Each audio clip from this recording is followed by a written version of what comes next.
Wikipedia के अनुसार हमारे देश भारत में 27 करोड़ हाउस होल्ड्स है, मतलब 27 करोड़ फैमिलीज। और अगर हर एक फैमिली में एक पेरेंट है तो इसका मतलब ये है कि हमारे देश भारत में 27 करोड़ पेरेंट्स हैं।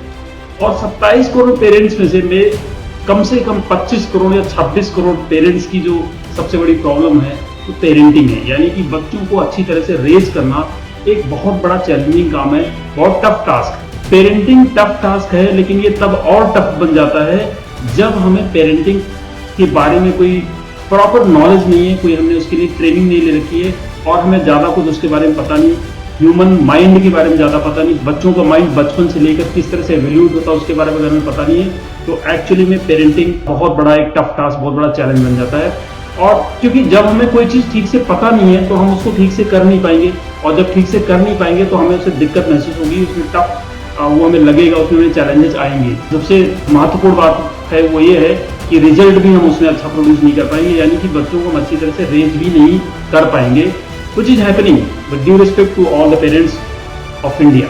तो पेरेंटिंग को बेसिकली बोला जाता है कि पेरेंटिंग एक आर्ट है, लेकिन आर्ट तभी है जब आप इसको अच्छी तरह से समझते हो, जानते हो और इसमें एक एक्सपर्ट हो, तभी तो आप कोई चीज बहुत ही अच्छे तरीके से कर पाएंगे, कलात्मक ढंग से कर पाएंगे।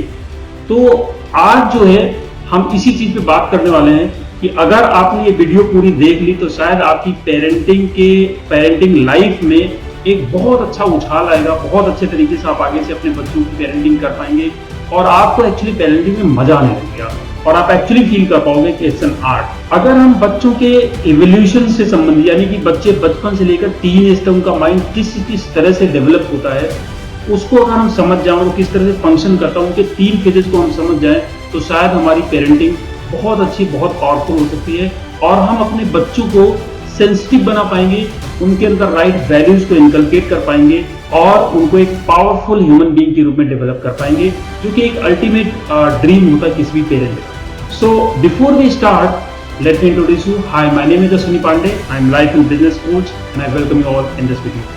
बच्चों के माइंड के इवोल्यूशन सेंटर को 3 फेजेस कौन कौन से होते हैं आपको मैं बताता हूँ। जिसमें पहला फेज है, उसका नाम है क्या है, यानी कि जहां पर बच्चा हर चीज के बारे में पूछता है, जो भी देखता है पूछता है ये क्या है, ये क्या है, ये क्या है, यानी कि जो कुछ भी वो देखता है उसको जानने की कोशिश करता है, यानी कि बच्चे का लॉजिकल माइंड थोड़ा सा भी डेवलप होना शुरू हो रहा है। और ये स्टेज शुरू होती है बच्चा जब 3 साल का होता है, वहां से जब वो थोड़ा कुछ बोलना शुरू करता है और चीजों को समझना शुरू करता है, वहां से हर चीज के बारे में अपने पेरेंट्स या जो भी उसका गार्जियन उससे पूछता है ये क्या है, ये क्या है, ये क्या है, यानी कि उसकी दुनिया अभी फॉर्म हो रही, नई नई बन रही है।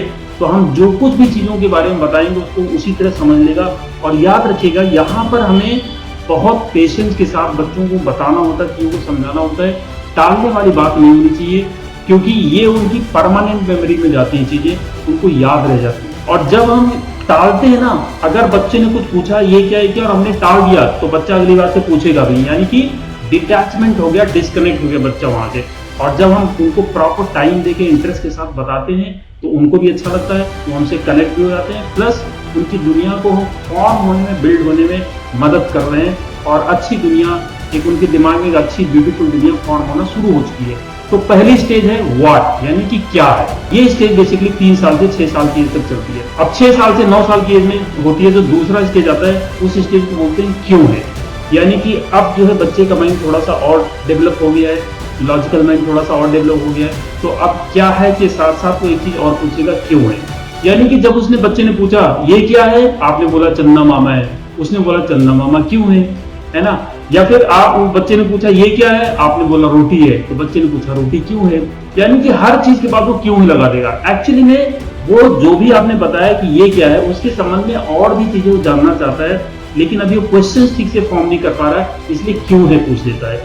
और कई बार पेरेंट्स जो है इरिटेट हो जाते हैं कि बच्चे किस तरह के क्वेश्चन पूछते हैं, कहते हैं कैसे क्वेश्चन पूछता रहता था, राइट। लेकिन यहाँ पे हमें उनकी मनस्थिति समझनी होगी, उनका माइंडसेट, उनका माइंड जिस तरह से काम कर रहा है उसको समझना होगा कि वो ज्यादा से ज्यादा चीजों के बारे में जानना चाहते हैं। तो अगर हम उसको ज्यादा से ज्यादा बता सके तो उनकी क्यूरियोसिटी शांत हो जाएगी और अगेन वो फिर से कनेक्टेड फील करेंगे, आपसे हैप्पी फील करेंगे, आपसे और भी बात करना चाहेंगे और आपकी बात को सुनेंगे भी। तो ये दूसरा फेज था क्यों है। बच्चों का माइंड के एवोल्यूशन सेंटर जो तीसरा फेज है which is very very important, और यहीं से सारी एक्चुअली गड़बड़ शुरू होती है, और वो है तीसरा फेज है क्यों नहीं है। यानी पहला फेज था क्या है, दूसरा फेज का क्यों है और तीसरा फेज है क्यों नहीं है। यानी कि यहाँ पर बेसिकली बच्चों का टीन एज शुरू हो जाता है 9 से लेकर 12 साल या 15 साल की एज तक। मान लो कि 9 साल से 15 साल की एज तक वो टीन एज वाली एज उनकी रहती है। और यहाँ पर उनके अंदर अलग अलग तरह के हार्मोनल चेंजेस आते हैं, तो थोड़ा सा बिहेवियर उनका कुछ थोड़ा सा अनएक्सपेक्टेड पेरेंट्स के लिए हो सकता है। और पेरेंट्स यहाँ पर कई बार इरिटेट भी हो जाते हैं, फ्रस्ट्रेट भी हो जाते हैं और अपनी अथॉरिटी का यूज करते हैं, उनको सप्रेस करने की कोशिश करते हैं अथॉरिटी का यूज करने के लिए। तो कई बार जब बच्चा पूछता है, जब हम कहते हैं कि आपको अपने फ्रेंड क्या नहीं जाना है, तो बच्चा कहता है क्यों नहीं जाना है, और हम कहते हैं हम कह रहे हैं इसलिए नहीं जाना है। यानी कि हम अपनी अथॉरिटी का यूज करके उसको सप्रेस करने की कोशिश करते हैं, ना कि उसको समझाते हैं। अगर बच्चा पूछ रहा है कि क्यों नहीं जाना, इसका मतलब उसका लॉजिकल माइंड काफी डेवलप हो चुका है और वो जानना चाहता है कि मेरे जानने में क्या बुराई है। शायद उसको जाना वहां अच्छा लगता है, या कोई चीज खाना है, हम कहते हैं नहीं खाना है, तो बच्चा कहता है क्यों नहीं खाना है, राइट। वो क्यों नहीं वाली चीज आ जाती है। और जब वो क्यों नहीं पूछता है, तब हमको सडनली लगता है, एकाएक लगता है मेरी बात नहीं सुन रहा, मेरी बात नहीं मान रहा है, और हम अपनी अथॉरिटी का यूज वहां पे करते हैं। और इसमें दिक्कत वाली बात ये होती है कि जब हम अपनी अथॉरिटी का यूज करते हैं, बच्चे को सप्रेस करते हैं, तो चूंकि बच्चा पेरेंट के ऊपर डिपेंडेंट है, जो भी उसको चाहिए पेरेंट से भी मिल रहा है, उसके ऊपर डिपेंडेंट है, इसलिए वो गुस्सा तो उसको आता है। जब हम डांटते, जब हम सप्रेस करने की कोशिश करते हैं, तो बच्चों को गुस्सा तो आता है, लेकिन फिर भी वो गुस्सा अपने अंदर ही रख लेते हैं, चुप रह जाते हैं।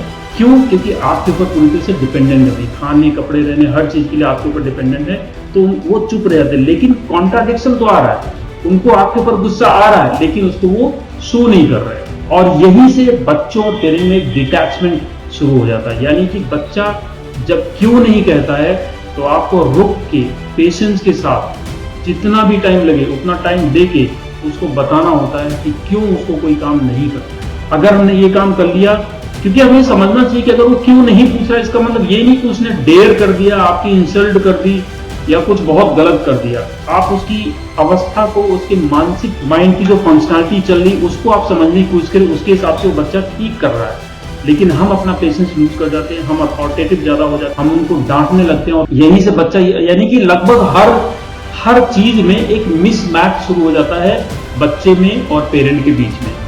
बच्चा कहता मेरे को करना है, पेरेंट कहता नहीं करना है, बच्चा कहता क्यों नहीं करना है। बच्चा कहता मेरे को जाना है कहीं, पेरेंट कहते नहीं जाना है, बच्चा कहता क्यों नहीं जाना है। और जब वो क्यों नहीं कहता है, तब हम अपनी अथॉरिटी का यूज करके उसको डांटते हैं या कुछ भी इस तरह करते हैं, जबरदस्ती वाली चीज करते हैं। तो बच्चे को एवरी नाउ एंड देन और ऑलमोस्ट एवरी डे ये एहसास होता है कि दुनिया के जो सबसे बड़े मिसमैचर हैं, वो तो हमारे घर में ही बैठे हैं, और वो हमारे पेरेंट्स। और अभी चूंकि वो अपने पैरों पे नहीं है, इंडिपेंडेंट नहीं है, इसलिए चीजों को उसने अपने मन में रखा हुआ है, आपको बर्दाश्त कर रहा है, मतलब उसकी मनस्थिति ऐसे बन गई, आपको बर्दाश्त कर रहा है। लेकिन जैसे ही बाहर उसको कोई प्यार से बोलने वाला मिला, तो वो आपके अगेंस्ट उसको बहुत जल्दी से भड़का सकता है, और बच्चे भड़क भी जाएंगे, क्योंकि उनको तो पहले ये लग रहा है कि सबसे बड़ा मिसमैच तो हमारे पेरेंट्स है, वही हमारे सबसे बड़े दुश्मन है। जबकि होना इसका उल्टा चाहिए कि माँ बाप को बच्चों का सेफ्टी नेट होना चाहिए, कि बाहर से कोई भी चीज आ रही, कोई उनको टॉन्ट कर रहा है, कोई इंसल्ट कर रहा है, कोई बुली कर रहा है,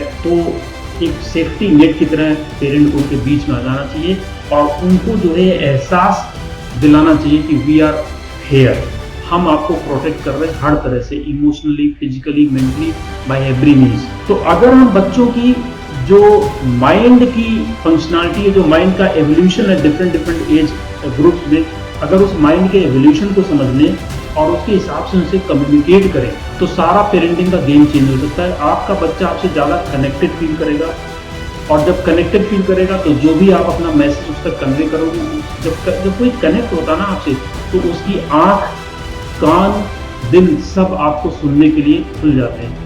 और आपका बच्चा जब आपसे कनेक्ट फील करेगा, तो उसका भी आँख भी आप ही को देख रही है, अदरवाइज देखता आपको है लेकिन देख कुछ और रहा होता है, तो उसकी आंख भी आपके लिए खुल जाएगी, कान भी खुल जाएंगे, और दिल भी आपके लिए खुल जाएगा। बच्चा आपसे कनेक्ट हो जाएगा, आपकी बात को मानेगा, आपकी बात को सुनेगा, और ऐसे में आप उसके अंदर राइट वैल्यूज को इनकलकेट कर सकते हो, उसको सेंसिटिव बना सकते हो, और ओवरऑल उसको एक बहुत ही स्ट्रॉन्ग, पावरफुल ह्यूमन बीइंग के रूप में उसको डेवलप कर सकते हो, क्योंकि हर एक पेरेंट का ड्रीम होता है। तो याद रखिए, बच्चों के एवोल्यूशन, माइंड के एवोल्यूशन से ये 3 फेजेस क्या है, क्यों है और क्यों नहीं है, और ये इनकी मनस्थिति को समझते हैं, उसके हिसाब से इनको कम्युनिकेट करिए। तो योर पेरेंटिंग, आपकी पेरेंटिंग एक रेवोल्यूशनरी पेरेंटिंग हो सकती है। और आपका बच्चा आपके हिसाब से ही रेडी हो सकता है future. So that's it from this video. अगर ये वीडियो आपको अच्छी लगी हो तो कमेंट पे लिख के बताइए, और अगर पेरेंटिंग से रिलेटेड आपको कोई भी प्रॉब्लम हो, किसी भी और तरह की वीडियो चाहिए, बच्चों की बिहेवियर से रिलेटेड, इनको कैसे ट्रीट किया जाए, कैसे रेट किया जाए, तो कमेंट में लिख के जरूर बताइए, मैं उसकी वीडियो जरूर बनाऊंगा। Thank you so much for watching this video. अगर आपको वीडियो अच्छी लगी तो वीडियो को लाइक कर दीजिए, चैनल सब्सक्राइब नहीं किया तो सब्सक्राइब कर लीजिए, और आप देखिए जिस किसी को भी इस वीडियो की जरूरत हो वहां तक वीडियो को जरूर शेयर कीजिए, because sharing is caring, living is giving. Thank you so much for watching, thank you so much.